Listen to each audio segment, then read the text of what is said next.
আরে রামধনজি, আপনি কি? জি, কে ভাই? আমি রাজাজির দূত। তিনি আপনার জন্য একটি বার্তা পাঠিয়েছেন। রাজাজির বার্তা আমার জন্যে? হ্যাঁ, তিনি আপনাকে ডেকেছেন। আপনার সঙ্গে তার কিছু বিশেষ কথা আছে।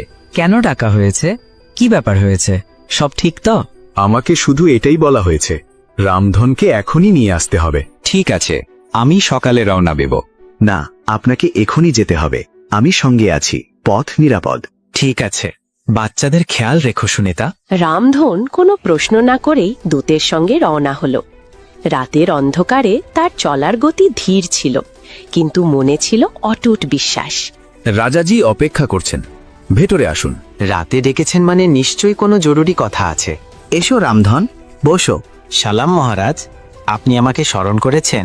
রামধন, আমি অনেক দিন ধরেই তোমাকে লক্ষ্য করছি। তুমি যেভাবে নিজের জীবনকে আবার দাঁড় করিয়েছ, তা সত্যিই অনুপ্রেরণাদায়ক। মহারাজ, যেদিন আপনি আমাকে সাহায্য করেছিলেন সেদিনই আমার ভাগ্য বদলে গিয়েছিল। আমার আর বেশি বয়স বাকি নেই, আর আমাদের কোনো উত্তরাধিকারীও নেই। আমরা চাই তুমি আমাদের উত্তরাধিকারী হও। আমি রাজসিংহাসনে বসব? এটা কিভাবে সম্ভব? আমরা তোমার আচরণ, সততা আর পরিশ্রম ভালোভাবে পরীক্ষা করেছি, আর এই গুণগুলি একজন সত্যিকারের রাজার মধ্যে থাকা উচিত। মহারাজ, আমাকে ভাবার জন্য একটু সময় দেন। তোমাকে কাল সকাল পর্যন্ত সময় দেওয়া হলো, ভেবেচিন্তে সিদ্ধান্ত নেবে। রামধন মহল থেকে বেরিয়ে এলো। তার মনে প্রশ্নের ঢেউ উঠছিল, কিন্তু তার সঙ্গে সঙ্গে জন্ম নিচ্ছিল এক নতুন আশাও। রামধন, কি সিদ্ধান্ত নিলে তুমি? মহারাজ, আমি সারা রাত ভেবেছি, এই সিংহাসন শুধু সম্মানের নয়, এটা এক বিশাল দায়িত্ব।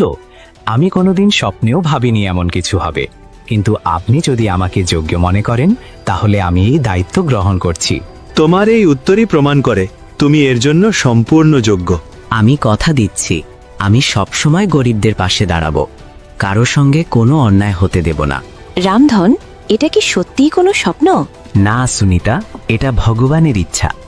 এখন আমরা আর না খেয়ে ঘুমাবো না, বরং অন্যদের ক্ষুধা দূর করার দায়িত্ব নেব। এখন আমি রাজার ছেলে। না বাবা, তুমি জনগণের সেবকের ছেলে। আমরা রাজা হয়ে নয়, সেবক হয়ে বাঁচব। ধর্মপুর গ্রামের সেই গরিব কৃষক, যে একদিন বৃষ্টিতে সবকিছু হারিয়েছিল, আজ নিজের সংগ্রামের জোরে রাজপ্রাসাদ পর্যন্ত পৌঁছেছে। যে রাজা নিজে কাঠ কেটে সন্তানদের মানুষ করেছে, সেই রাজাই সত্যিকালের জনগণের রাজা। রামধন না তো ধন সম্পদকে অহংকার হতে দিয়েছে, না গরিবীকে লজ্জা বানিয়েছে। সে প্রতিটি পরিস্থিতিকে গ্রহণ করেছে আর পরিশ্রম দিয়েই নিজের ভাগ্য লিখে নিয়েছে।